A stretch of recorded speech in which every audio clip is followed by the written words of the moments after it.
Sup, guys? It's Toad back again, doing all these live shows now. But this is a little bit late, but this is the official college football week 2 video. And I still think that the numbers that I'm going to give out are basically out there. And one of them might even actually get a little bit better. Like one of them, I don't think you need to actually play it immediately. Well, none of them I really do, but one of them I think might hit a key number and become a better number.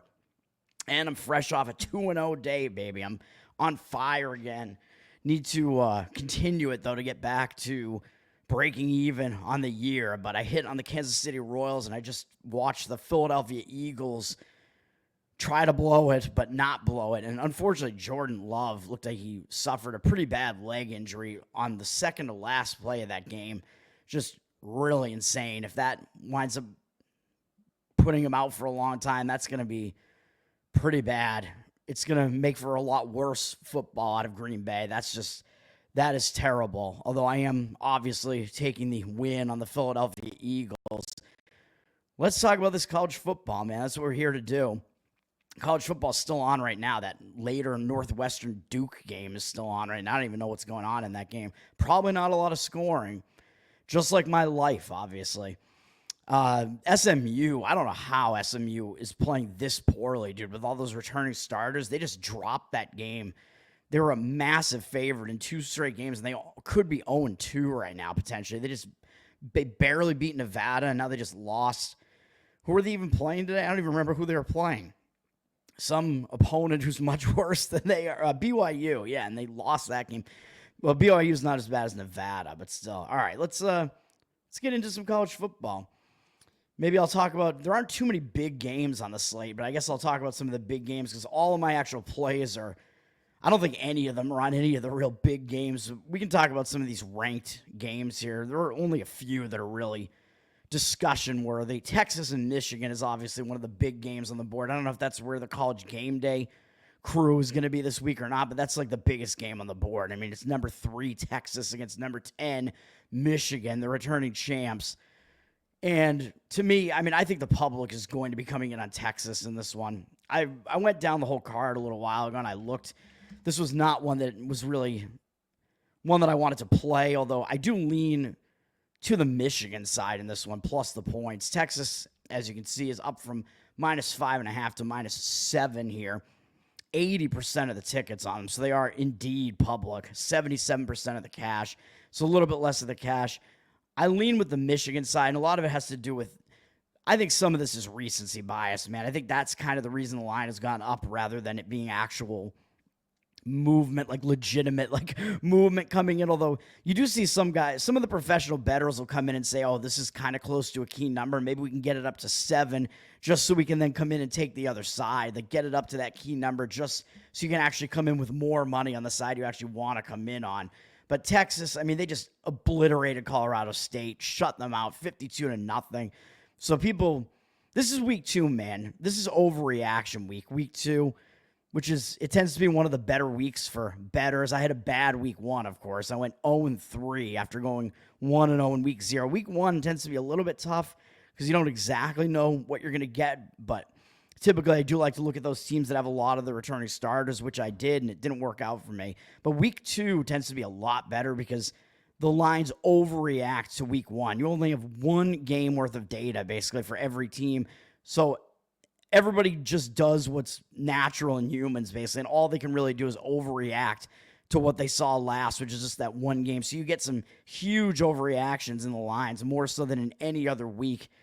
Oh, and by the way, I forgot to mention I have my Boston College hat on here. BC, baby, as they're fresh off that nice upset of Florida State, who 2 weeks in is already eliminated from playoff contention, essentially. So, I mean, I'm kind of happy about it. My lean was correct in that game, at least, but I kind of wish I bet it, but I'm just happy because I kind of do root for BC. So anyway, back to this Texas-Michigan game. Texas shut out Colorado State, man. So everybody saw that. Everybody's just going to react to what they saw last. Like I said, a massive blowout win and shutout over a team that people know, at least by name, and know that this is a decent college football program, Colorado State. However, I don't know how good they really are this year. I think Colorado State could be down a little bit this year. And Texas was a giant favorite in that game. I think they were like a 35-point favorite, something along those lines in that game. So they were supposed to annihilate them, and they did. Whereas Michigan, on the other hand, did not look nearly as impressive, struggling at home in the big house against Fresno State. And they won by 20, but this game was actually a lot closer. As you can see here, it was within 6 points with 10 minutes to go in the game, basically, or actually into the final 5 minutes when Michigan finally scored a touchdown there. And Michigan then had a pick six near the end to make it look better than it actually was. So Michigan struggled, man. So I actually like Michigan in this one for those reasons, because I think that might be a wake-up call for Michigan. Of course, Michigan, they're going to have some growing pains because they lost J.J. McCarthy. They lost some of their key components from last year from that championship team. They're not going to be as good as last year, but they're still one of the huge college programs. I mean, they just reload. They always are stacked with talent regardless. And, of course, they lost Harbaugh as well. The sign-stealing regime is over from Michigan. I haven't watched that documentary yet that's out on Netflix now, the Untold series or whatever it is. Could be interesting. Maybe I'll watch that. But those cheaters, man, Michigan. So Michigan, yeah, I mean, they'll take a little bit of a step down, but I think people are overreacting to it right now. Like, oh, Michigan, they lost J.J. McCarthy. The great Michigan program is completely over. It's Texas's time now. And yes, Texas is good. The line is telling you that Texas is actually the better team, which they are. But I think that it's gone a little too far, man. I think it's overreacting a little bit to that week one line. So I do like the Michigan side in that one. What else we got for big games here? Georgia Tech, Syracuse. I don't know if we consider that to be a big game, although I think it is an ACC matchup. Georgia Tech, if they were fresh off of the Florida State upset, I might say go against them. I was saying potentially could have gone against them last week against Georgia State, and I believe Georgia Tech did not cover that spread. I think it was more than the 23 that they won by. But now that they got that middle game in there, I don't think Georgia Tech is in that much of a fade spot this time. And Syracuse, though, I think Syracuse, they're coming off a kind of unimpressive performance against Ohio. And Ohio, I believe, had Rourke as their quarterback for a long time, and he's now gone. I think he graduated, but he was basically an elite quarterback in the MAC, and he's now gone. So Syracuse not playing that well against Ohio is not that impressive. So it seems like Syracuse might be in a little bit of the better spot and have like a bit of a wake-up call there. But in that game, Georgia Tech has moved up from -1.5 to -3, and Syracuse actually has the public on them. 58% of the tickets, 51% of the cash. So the market read is actually against Syracuse in that one. So I don't know if there's that much else to say about that. Iowa State's a pretty big game just because it's a rivalry game. I don't think there's that much to take away. I think both of these teams just played cupcakes in week one. Iowa shut out Illinois State, not a big deal. Iowa State played North Dakota, and Iowa State was the less impressive team. Their offense didn't really do well, but Iowa State tends to be a more defensive-oriented program. You can see my action network there. You'll see what my plays are that are coming up, man.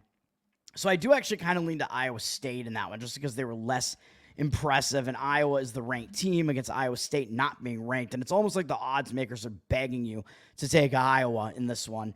They're down from -3 to -2.5, 69% of the tickets on them, but only 52% of the cash. So public Iowa, they're the ranked team. They have some line movement going against them. I do think Iowa State's being a little bit maybe undervalued here, and the odds makers are actually kind of hinting to you that Iowa State's actually the slightly better team, as they're not even getting a full field goal on the road at Iowa. So the odds makers are kind of telling you something with that line. And like I said, it almost looks like almost kind of a trap, like begging you to take the team that's ranked higher at home, laying under a field goal. It almost looks too easy to take Iowa there. So you're not going to find me taking Iowa there. Michigan State, Maryland is an interesting one, where Michigan State. So a couple of the key things that you want to look at in week two, basically, and some of this is going to factor into the games that I'm actually playing. I hope this video doesn't go too long. I'm talking about too many games here. But it is, it's late at night. I don't really need to sleep. It's Friday night, so it's fine.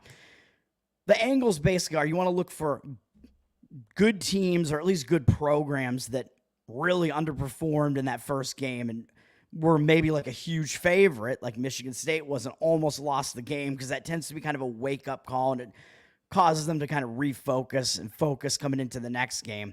So that's one thing you want to look for. Those are play on teams in week 2. And the play against teams are the teams that are kind of going to be in like letdown mode or hangover mode. Like if you have like a smaller school or something that played a bigger school and played them to the wire or something like that and almost beat them, then they tend to be kind of gassed basically after that. They put in so much effort in that first game. If they have a kind of a lesser game and they're not going to be maybe as focused in the next game here, they tend to suffer a little bit of a letdown or hangover spot from that first game. So that's what you kind of want to look for. So Michigan State, I do think, should be in kind of a bounce back spot.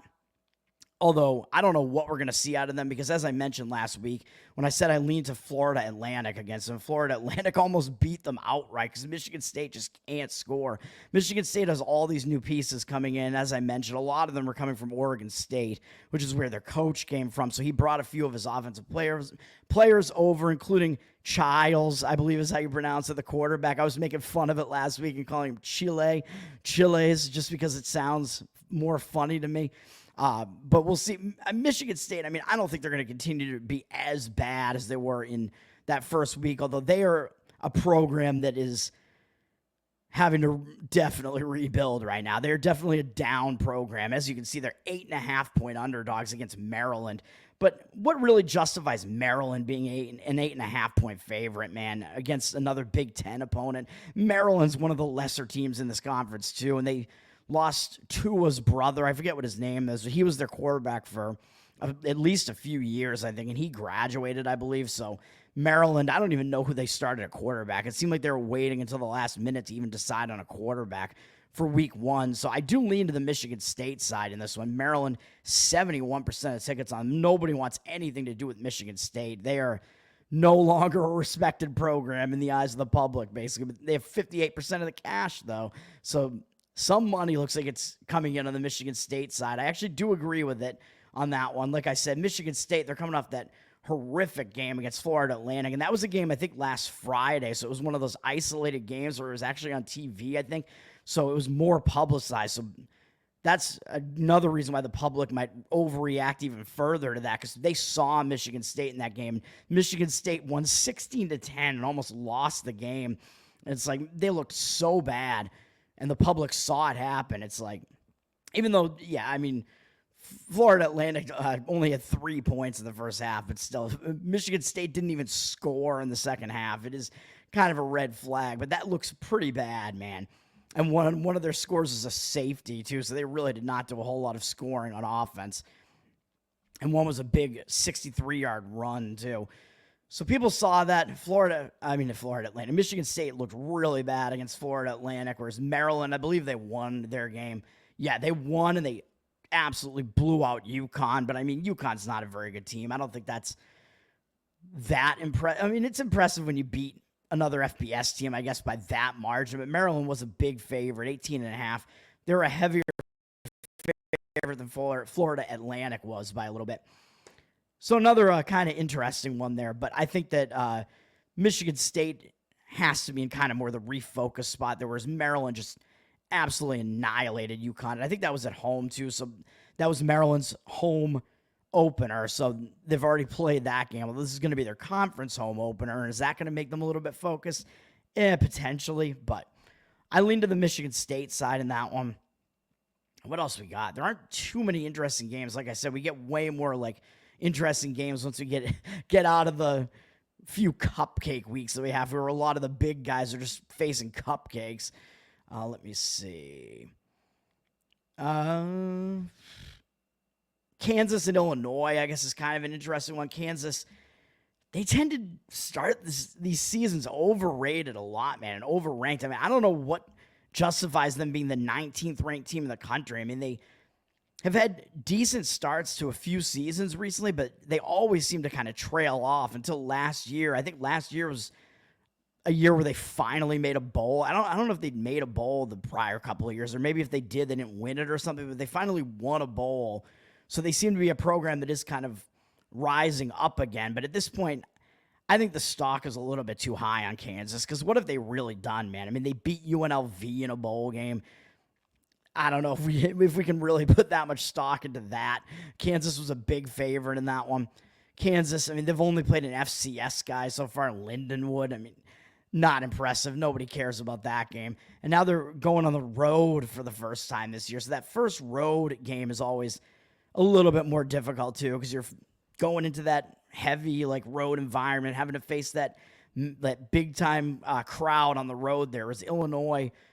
I think the crowd's going to be up for that game at home, man. And they're coming off a nice win too over Eastern Illinois, which I don't know if anybody cares that much about that too. Although I think Eastern Illinois is where Tony Romo and Jimmy Garoppolo, I think both went there, something like that. I don't even think they're an FCS. Are they? Yeah, I guess they are an FCS team. Yeah, they're not Division II. They're FCS. I think they are Division I.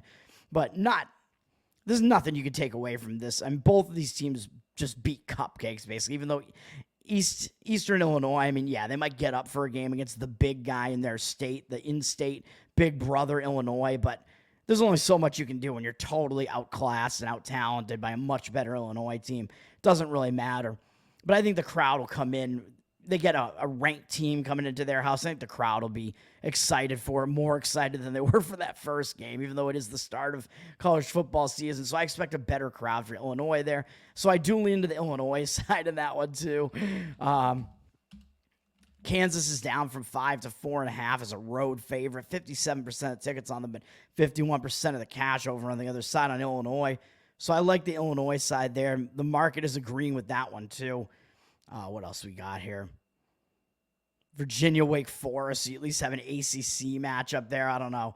Wake Forest beat NCAAF. Nobody really cares about that. NCAAF sometimes is in that celebration bowl, though, where they celebrate the best FCS teams, or not even the best FCS teams, the best teams that are in like some of the smallest conferences, I guess, in all of D1, I guess, because they're certainly not the best FCS teams, but NCAAF usually has a pretty decent program for an FCS team, though. So not a bad win for Wake Forest, really, all things considered. Virginia beat Richmond. Again, not very impressive, but Richmond, I mean, they're going to step it up when they play their in-state big brother there in Virginia. So I don't know. Virginia, I do think, is one of the programs that has a lot of returning starters coming back too, though. So Virginia might be prepared to like hit the gate running, but this is going to be a tough environment going on the road to Wake Forest. So I don't know what we're going to really get out of these teams here. In Wake Forest, I don't think they're going to overlook Virginia just because they have Ole Miss coming up, which is a huge game, obviously. Ole Miss, big SEC team, a very highly ranked Ole Miss team. But I think Wake is also probably going to figure, well, we're probably not going to win that game. And this is the start of conference play, right? They're both in the ACC, so I don't think they're going to overlook their conference home opener like that. So I don't think the look ahead is really going to be a factor there for Wake. Wake is down from -2 to pick them, though. Virginia, 62% of tickets, but 73% of the cash. So the market is indicating on the Virginia side. And I think maybe some of it is just because of those returning starters they have going on there. What else we got? And then Tennessee, NC State is one of the bigger games on the board, too. So that's a ranked matchup there as well. Two ranked teams, 14 Tennessee against number 24 NC State. And this game got moved on the board, even though I still think it's on Saturday. I think they must have just moved it into like the primetime slot on one of the big, made it one of the big TV games or something, because it got moved into a write-in game. I don't really know why. But as far as this game is concerned, Tennessee's up from 6.5 to 9 as a pretty big road favorite, but they're getting a lot of the public action because they're the bigger name program. They're definitely perceived as the better team. They are the better team. They're in the better conference, the SEC. Everybody knows that. So the public's coming in on Tennessee to the tune of 81%, but 79% of the cash, so a little bit less of the cash, even though the line has moved up a bit on Tennessee. This one's a tough read for me. I kind of lean against Tennessee just because I tend to lean against those the more highly ranked team just because the public's going to be coming in on them to too much of a degree. So you tend to not really get value on that particular side. Tennessee's coming up blasting UT Chattanooga, an in-state little brother, but they just had nothing. So yeah, Tennessee, I mean, it's an impressive looking score, 69-3, 69, nice. But is it really that impressive against a really bad Chattanooga team? I don't know. Maybe not. An FCS team. NC State looked pretty bad, actually, struggling against an FCS team there in Western Carolina. That's not good. Only beating them by 17. So I think the perception is going to be on Tennessee as well. Like, I think it's going to be a little bit of an overreaction because Tennessee won by so much, and NC State struggled to even get by Western Carolina. So I think Tennessee is certainly the better team, but I think the truth is not as ridiculous as it looked in that week 1. So I think we can say that probably you're not getting any value on the Tennessee side, but I'm not really like jumping out of my seat to go bet against Tennessee in that spot either, though. What else we got here? I don't really care about Colorado, Nebraska. It is what it is. Colorado, I mean, they get all the talk because it's Deion Sanders and his son is quarterback and whatever. I think maybe one of his other sons is also, I don't even know, also on the team. I forget, but Colorado, they're just not that great a team, man. Nebraska's a pretty decent-sized favorite there. I don't even know what I think about that, but Colorado didn't look that great, and everybody was watching that game because I think that was an isolated TV game, too, on an off night against North Dakota State. So I think Colorado has some extra time off there, too. So does that mean Colorado might be the right side? And maybe, like, getting at least 6.5 points there or whatever it is? I don't know, possibly. I don't really know, man. And then you got Oklahoma and Houston. I mean, Oklahoma's probably a massive favorite. I think Houston's kind of in rebuilding mode, but Houston lost horrifically to UNLV, just totally embarrassing, while Oklahoma absolutely shredded Temple. Oklahoma's getting a new quarterback in play there, and Temple is really bad. Like, I think they're probably one of the worst FBS teams this year, so I don't think that that's as impressive maybe as that score actually makes it look. But Oklahoma is just such a giant favorite in this game anyway. I don't think I want to do anything with this game at all. Oklahoma, what are they up to? I don't even know. 27.5. And they're massively public. 95% of tickets, 91% of the cash, whatever. Boise at Oregon could be maybe interesting. Boise, I mean, they're a pretty name program there. Oregon's like a double-digit favorite here. But both of these teams actually kind of struggled in week 1, man. Boise, I mean, their defense, that doesn't look good, giving up 45 to Georgia Southern. Even though Georgia Southern, not a bad program, really. They're in FBS now, and they've made some bowls recently. So maybe not that bad, but I don't know. Giving up 45 just in general is not really a great look. Boise had a big lead for a while, and then Georgia Southern came back and actually took the lead over them coming in late in the game. Georgia Southern actually had the lead in the fourth quarter until Boise exploded with 3 straight touchdowns, it looks like. Boise completely outgained them, though, so I don't know how they wound up not outscoring them by more than they did. But still, not a hugely impressive win out of Boise State there, but Oregon wasn't very impressive in their first game either, and they're ranked 7th in the nation, and they face an Idaho team who's been relegated out of FBS. They were an FBS team for a while, and they're in, I think the WAC or something, I don't know, they're in some conference that was in FBS, and now they're in FCS, and they've moved over to the Big Sky, which I think might be where they are in basketball as well, but basketball is just all D1 is kind of one thing. Football, it's split between FBS and FCS. So Idaho's now in FCS, although they have a history of being in FBS football for a while. So maybe they're not the worst FCS team, but this is not impressive, dude. Oregon, you come into this game ranked 7th in the nation, playing Idaho. I don't even know if there was a line on this. There was no line in this. Oregon probably would have been such a massive favorite, and they only won the game by 10, and they were winning by 3 like fairly late in the fourth quarter. I mean, that's just insane. And Oregon, with Dylan Gabriel, who came over from Oklahoma, speaking of Oklahoma having a new quarterback, their quarterback is now at Oregon because they had to replace Bo Nix. But, Oregon, that looks like some growing pains there to me. I think we're going to see them get better, though. I mean, they're not going to be as bad as this, but that's just crazy. And they did dominate the yardage battle in the first down battle there. So I really don't even know how this game was as close as it was on the scoreboard. But that's just crazy if you're only within 3 of Idaho at home like that. So I think both of these teams are kind of in bounce back spots for Oregon and Boise. Oregon's up from 18 to 19, 60% of the tickets with 66% of the cash on Oregon. They're a little bit public, but the line looks like it's moving their direction. Cash looks like it's a little bit on Oregon. I kind of agree with the Oregon side. What's up, Scott? Oh, hell no. What are you saying that to, man? What's up, man? I'm not paying enough attention to the comments, man, because I'm just in super hyper autist mode here. But I actually agree with the Oregon side here, because when you have 2 teams like this that both had close calls like this, and they're both going to be in kind of like refocus spots here, I tend to want to go with the team that's actually the better team and better program, like the Class A program, really, which was Oregon, because that's the team. You get a good team, like a really good team, off of a really bad performance like that, and their performance is even worse than Boise's, basically. I think that would be the side that I would lean to in that one. So that would be the lean there, Oregon. And what else we got? We'll comment on USC just because I was close to wanting to play against USC. USC is not in a very good scheduling spot, in my opinion. They just came off that big win on an isolated game there against LSU, which I think was Sunday night. So they actually have less time off, too. So they have one day fewer off than I believe Utah State does. So I'm assuming Utah State played on Saturday with the majority of college football. USC had that big TV game against ranked LSU and pulled off a big win, man. Great way to start the season. So I could see USC potentially being in a letdown spot here. And up next, they have number 10 ranked Michigan.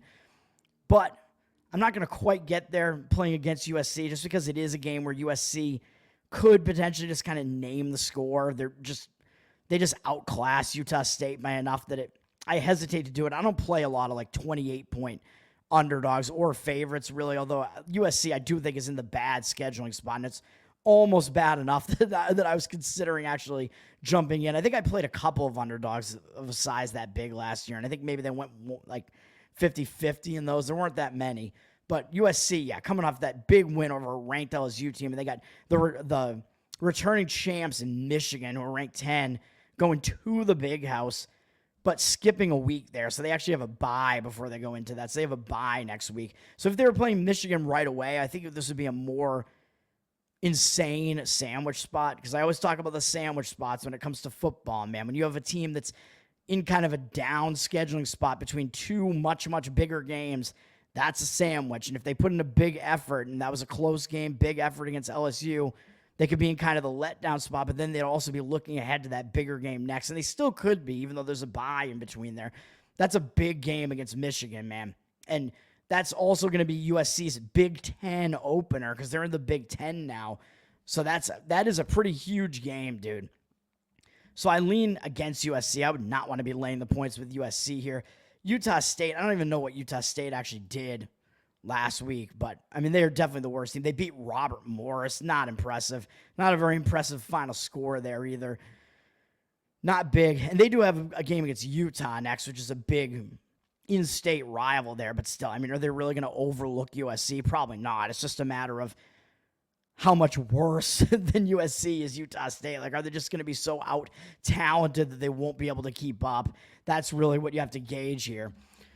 So, yeah, USC's up from 27 to 28.5 as a favor, going through the 28.5, but they are public.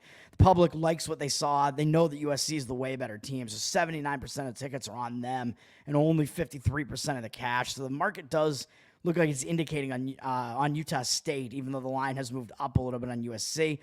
I lean to the Utah State side. Now let's get to my plays, man. Play number one, finally, halfway through the video, basically. It's probably going to be an hour-long video. Half an hour each. First play up, I'm just going by which games start first and whatever. Army, +3. And we're actually getting more value on this now. +3 actually was reduced juice out there, too, at -105 or something like that. So I like Army, even though the line has moved up a little bit. Oh, and I already have it right there. I'd already scrolled to it. What do you know? Army is playing Florida Atlantic, a team I mentioned a little while back in this show. So I think you know where I'm going with this if you know how I bet these games, bet these teams, especially in week 2.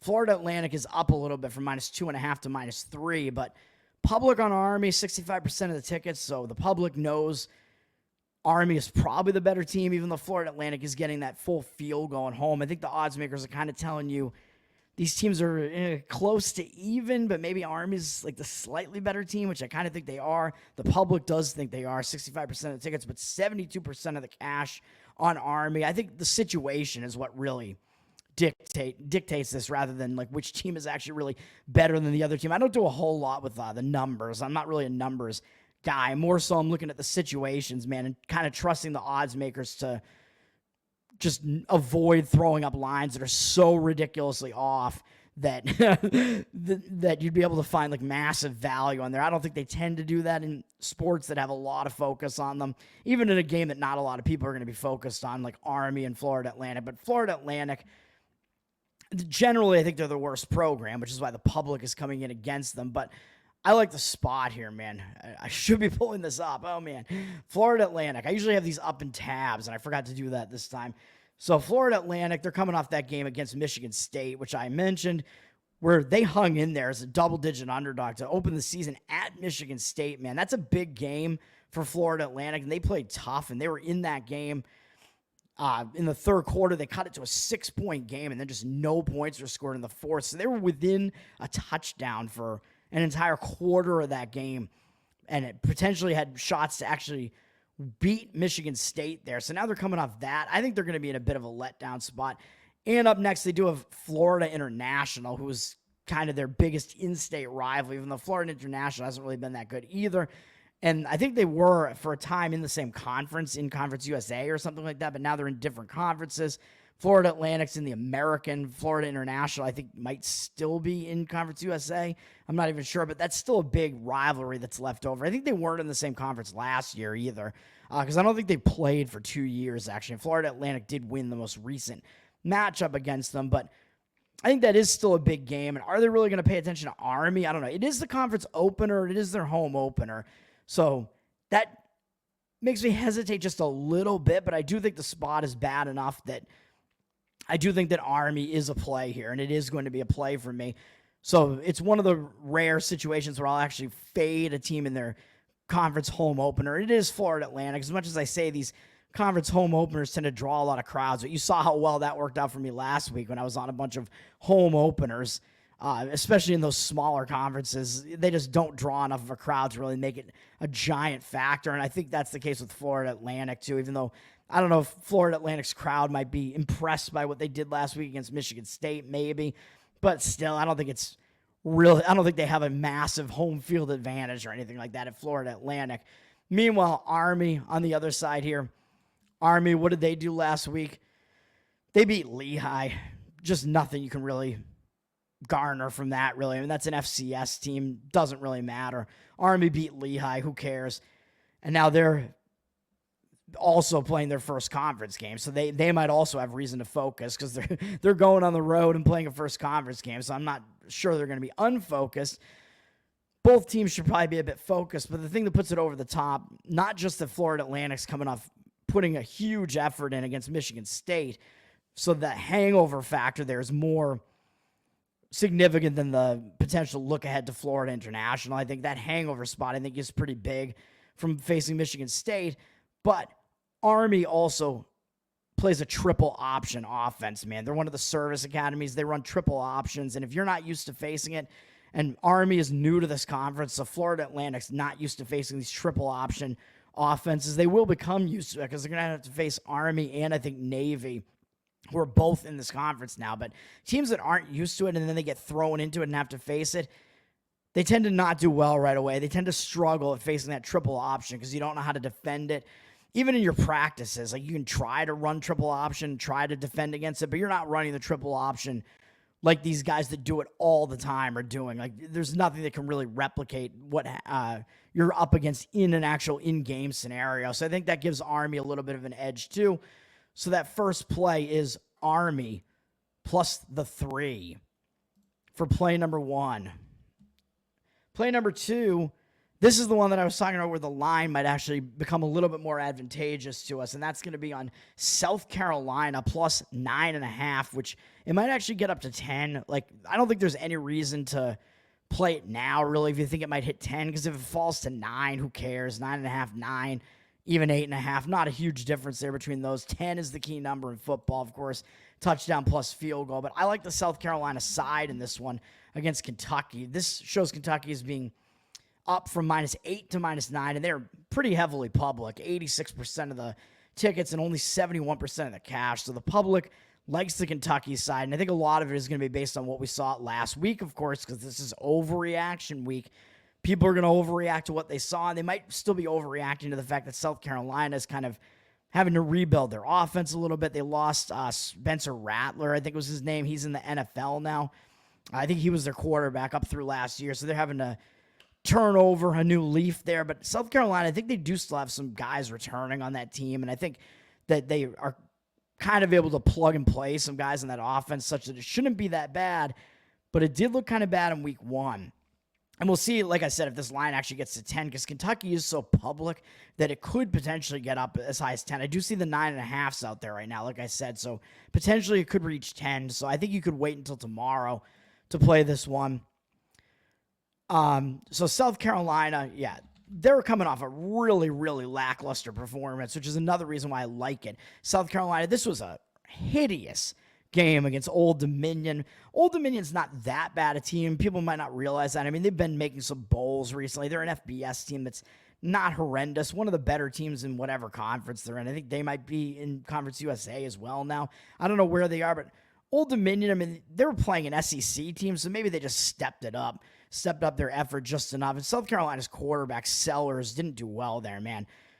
Stepping in there, trying to fill that void. 10 for 23, that's pretty bad. I think he's going to start doing better, though. And South Carolina does still have this rushing attack. They were using Sanders a lot. I think they play some decent defense, and they have a decent ground game. So that helps when you're an underdog, man. You want those teams that can play defense and that can run the football, because you want that game to be a little bit lower scoring. That helps that underdog come in and cash, because it makes those points worth a little bit more. So I like that. I haven't looked at what the total is. This total is really low, too. It's down from 46 to 41.5. It's one of the lowest totals on the board, probably. Man, that is a low college football total. And the under, not only is it dropped big time, but the under looks like it's getting a lot of the cash. 74% of the tickets, 98% of the cash. So that makes me like taking the points here, too, because the points are going to be harder to come by, is what the odds makers are telling you, with a total that low, 41.5. So that makes me like the underdog in South Carolina, too. Taking a bunch of points, getting almost 10 points in a game with a total of 41. Yeah, sign me up. But South Carolina, like I said, I think they're going to be focused, because this game was really, really, really bad, man, against Old Dominion. Look at how this game played out. Look at this. Old Dominion was at one point, at least 63.7% according to the win probability in ESPN to win the game in the fourth quarter. And what happened in this game? South Carolina was winning the game 16-7. And then, oh my God, Old Dominion actually took the lead by 3, which is where that spike was in the fourth quarter. South Carolina had to get a late touchdown there to retake the lead and then hold Old Dominion off. So they were losing that game in the fourth quarter as, I don't know, a 20-something point underdog, 20-something point favorite. 20.5 at home, South Carolina. That's just, I don't think they were totally focused, man. I think Old Dominion was like, hey, we're facing an SEC team to start our college football season. I think Old Dominion showed up for that game. South Carolina really did not. So I think this is going to be a bounce back spot. I think we're seeing the public, I think, overreacting to this a little bit. I think maybe the line's overreacting to this a little bit. South Carolina played so badly in that first game against a lesser Old Dominion team. Is a pretty big favorite. So I like South Carolina to be in a spot where they're going to show up and have some focus in this one because of how bad they played in that game. Whereas on the other side, Kentucky, they're kind of in the opposite type of scenario where they played a nice game against Southern Miss. I think they covered the spread there.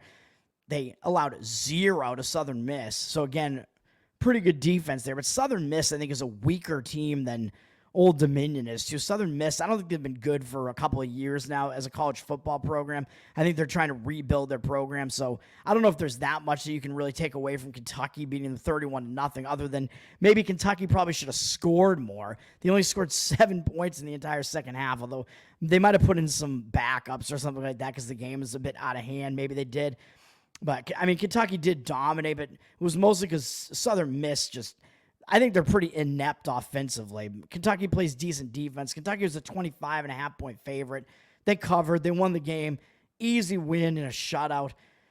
But now, again, like I said, I think that's going to just give us some value on South Carolina because Kentucky looked like the way better of the two teams in week 1 there. So I like all of that. And then Kentucky, who do they have up next?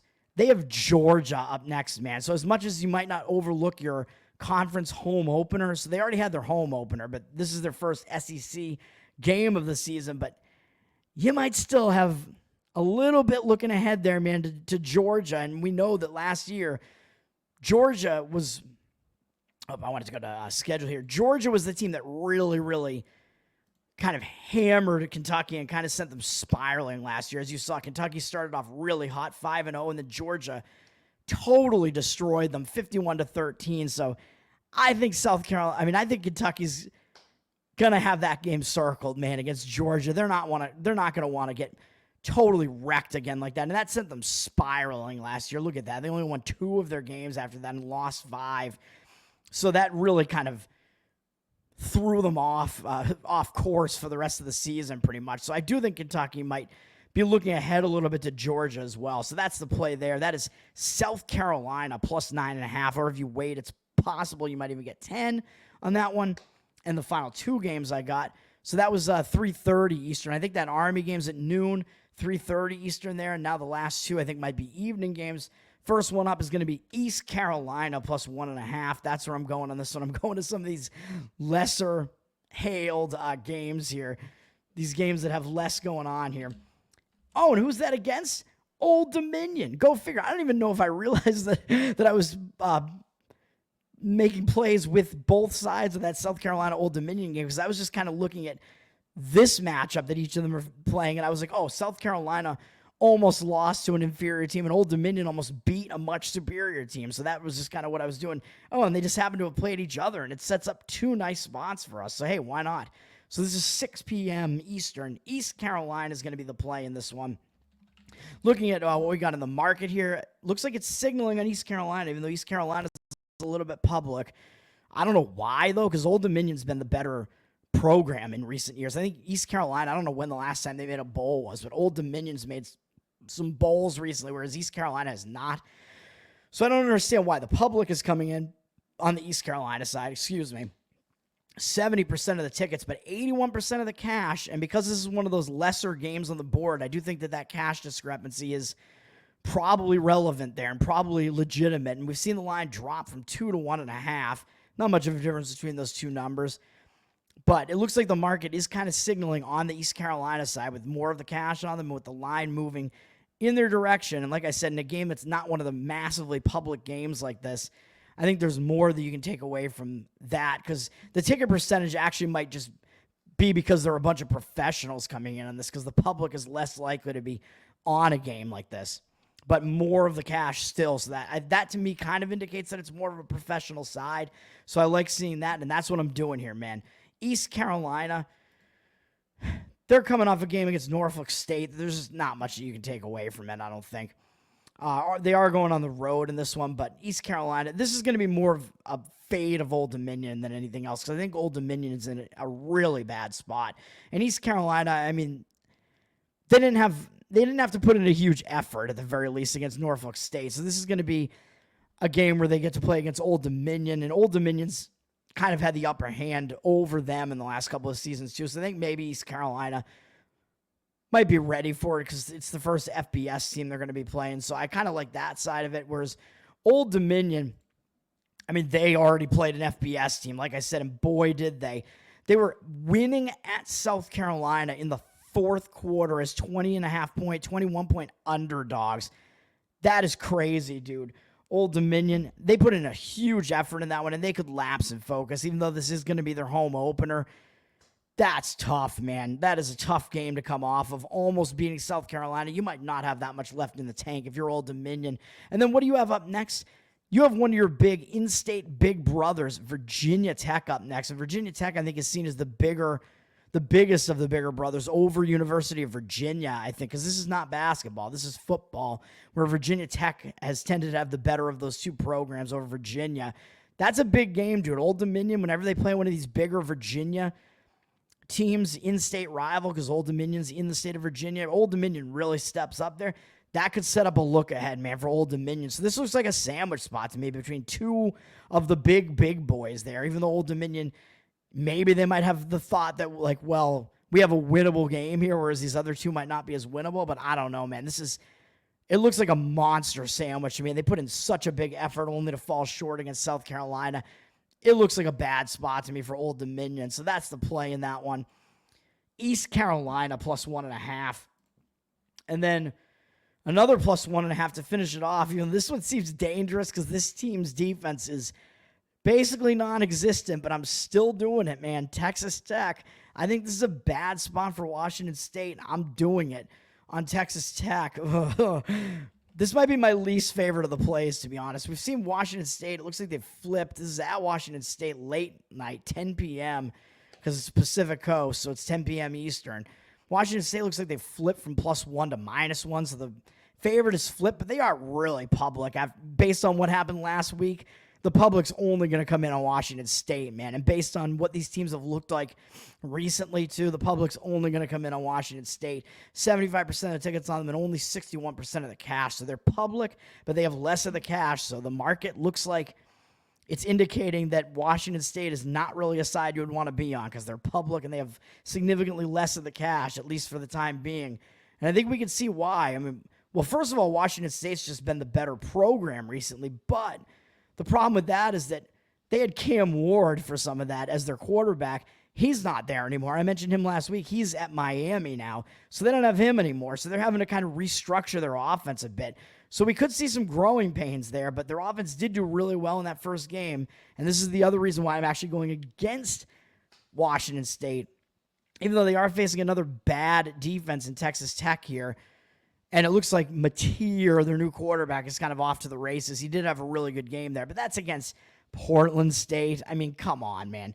Portland State, an FCS team, and not a very good FCS team at that. Washington State gave up 30 points to them, though, which doesn't speak well for Washington State's defense, to be honest. Giving up 30 to Portland State, that's not great. Washington State scored 70, so it does look like their offense isn't really suffering without Cam Ward, although I do think once they start facing teams that are actual FBS teams, I think we might see their offense might not do quite as well as they did in that game. And they scored 70 in that game, man. And basically, when your offense has an outburst like that, the public likes to come in on you, think, oh my God, this team scored 70. We want to be on this team. This team is a scoring machine.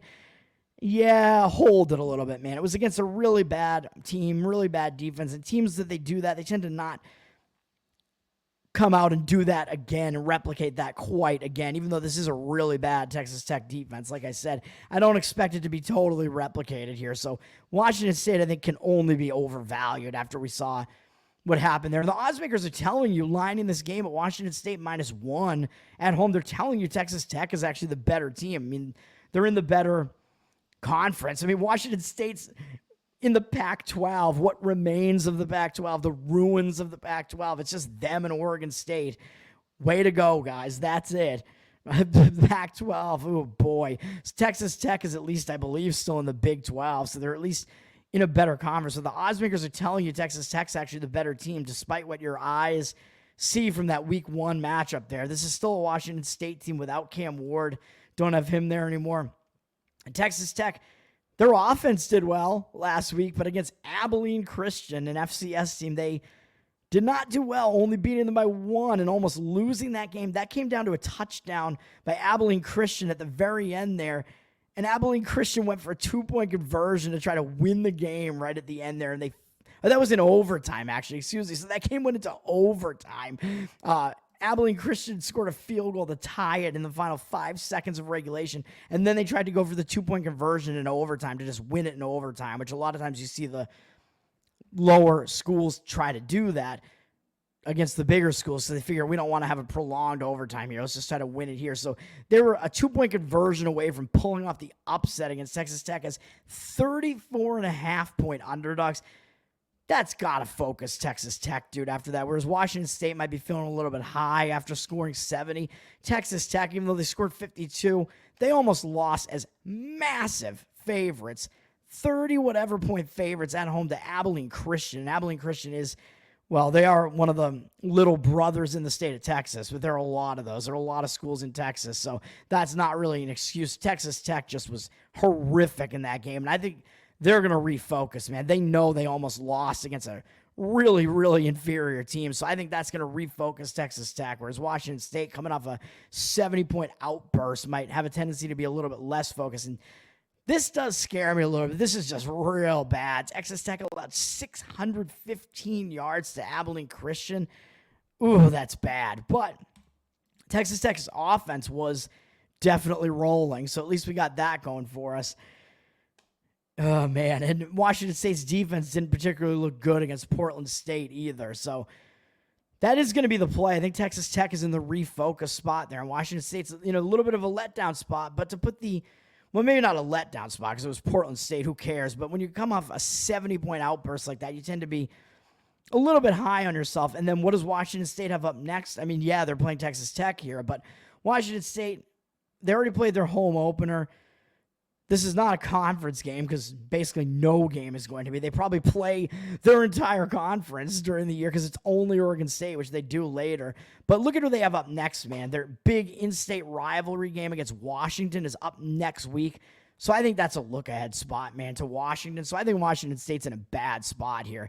They might overlook that. They might see, Texas Tech did so badly and almost lost to Abilene Christian. Washington State might think they can win this game easily. And that may not be the case. So they may not bring total focus in there. So I like that. Texas Tech plus 1.5.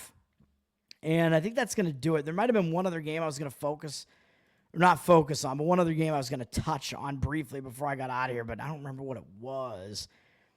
Oh, it was Clemson against App State. This one's a little bit interesting to me. Clemson's still ranked 25th, but Clemson, man, as I mentioned last week, I leaned against them to the Georgia side, and Clemson got wrecked by Georgia. I mean, Clemson just didn't put up any points. Georgia is an elite defense, though. They're an elite team.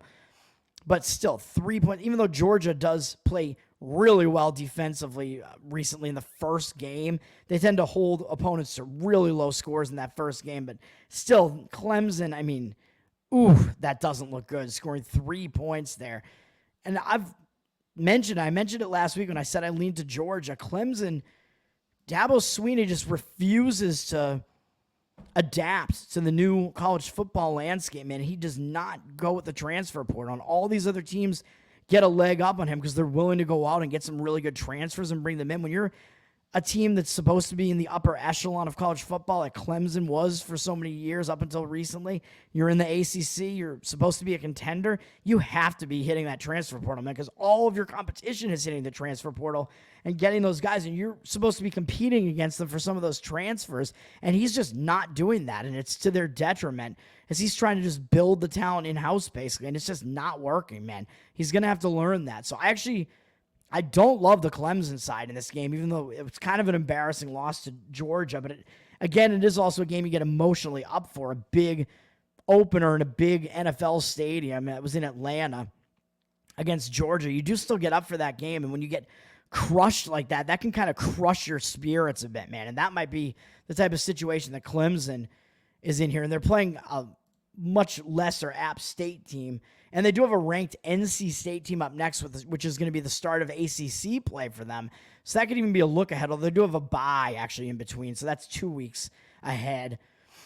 But it could be a little bit of a sandwich there. I'm not going to play this one, but again, and App State has been one of the better lower tier FBS teams in one of the lower conferences. They've been one of the better mid majors in FBS, not FCS, FBS.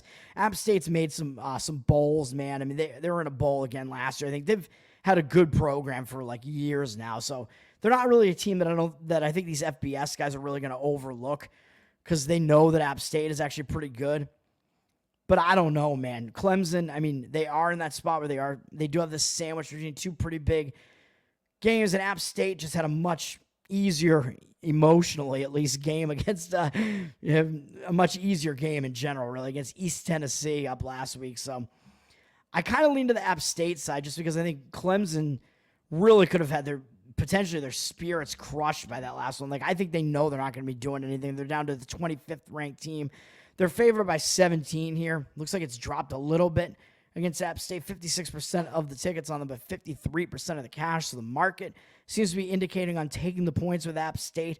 It is a nice, juicy amount of points there, especially when you see a Clemson team that only scored 3, although, again, it was against Georgia. Their offense is not going to continue to be that bad, but still, it's an interesting game at the very least. So a lot of things kind of going on in that one. I think that's finally going to do it for me, man. That's the week 2 college football video in the books, giving you about another hour there. My 4 plays this week, once again, are Army +3, South Carolina plus 9.5, or you could wait and maybe get 10, because I think at worst you're still going to be able to get probably 9.5 on that one if it doesn't hit the 10. East Carolina plus 1.5 and Texas Tech plus 1.5 are the plays for me this week. Let's have a good one, man. Have a good week. It could not be as bad as it was last week, where it was 0. Well, it could be, I guess. It could be 0-4. That would be worse than 0-3, but that can't. Come on. I can't possibly jinx it, right? That can't happen. I mean, come on. I'm not going to jinx it. It's not going to happen. Come on. I'm starting to heat up again and have some decent plays the last couple of days on a nice little mini run trying to get back. I'm still, I think, 2,000 something away from breaking even on the year, though, with a few months left. We got to get this done, man. Football season's starting. Let's turn this around. I feel good about the NFL so far, so I'm going to put my NFL video out probably tomorrow at this point. Like, I don't think those lines are really going to change that much more. And I already told you what my plays are. I had the Eagles tonight -2, and I already told you I'm on the Tennessee Titans +4 and the New York Jets +4.5. I think those lines are mostly still out there. Like, Tennessee, at worst, you can probably take +3.5, and then probably at worst +4 on the Jets. But I think those lines might still be there, especially the public getting involved on Sunday and Monday might cause those lines to still kind of stay right around where they are. So you can probably still get most of that value out of those. That's going to do it for me, man. I am Tower Gang Toad, of course, on Twitter. You can find me and all my sports ranting, sports betting talk, but also political shit posting and just generally ridiculous jokes and stuff at this point. And you can find me on the Tower Gang podcast, of course, every Wednesday nights, 9:11 p.m. Eastern. We are the most offensive comedy podcast on the planet, and we have a show on September 11th coming up this week, the 9/11. We usually do a 9/11 special of some kind, but it's going to be on the actual day of the week that we do the show anyway, so hopefully we'll get something a little bit extra and fun prepared for that one. So follow the Tower Gang podcast. We're on the platforms. You can find us. We're still somehow on YouTube, at least for live streaming purposes. We live stream to Rumble. We're trying to get people over there. And we live stream to Odyssey as well. And we, I don't even know what else I was about to say. And I put the episodes up after the fact on Spotify and all the audio platforms. So you can find us there as well. And I always give a shout out to Flapper because they are good to me. I don't know if he still gives shout outs to me on his blog, but flappr.net. Flapper. They have a Twitter account as well, and they have a blog that is political shit posting and also has some sports content on it, has a lot of history content on it if you're into that, political history kind of, and they also talk about women a lot. So they align with me on all of our areas of interest, basically there. So Flapper. Give them a look as well. And they have some solid merch as well. But, of course, we do also have solid merch on Tower Gang provided by Top Lobster, one of my co-hosts on Tower Gang. Go check his stuff out, toplobster.com. Buy some Tower Gang merch there if you would like to. And sign up for the Tower Gang Patreon as well if you want to support us. We are on the Patreon now. You get to hang out with us in a Telegram. You get to talk more betting with me on there if I'm active. I've been becoming like decently active on there at the very least. I'm a busy man, all right? I got a job. I got stuff to still do, but you get access to the Telegram. We've been live streaming our pre-shows for Tower Gang where we're just kind of setting up and dicking around. But the most recent one was actually really hilarious. Possibly funnier than the first like half hour of the actual show. And we also live stream a post show after the regular show is over. We get a little bit friskier in the penthouse, and we usually have something prepared for that as well. So you get that bonus content if you sign up for the Patreon, which I think is patreon.com/TowerGang or TowerGangPod. I forget which, but you should be able to find it. The link to that is always in the Tower Gang descriptions as well. So do that. Throw us some support and get some extra content and come hang out with us. And that's going to do it. Once again, man, I'm Toad, Tower Gang Toad. Let's have a good week. Thanks, Scott, for being the only one commenting, being my one viewer, I suppose, for this. Peace out, everyone. It is late, baby. It's 1 a.m. Eastern. Have a good one. Have a good night. Peace.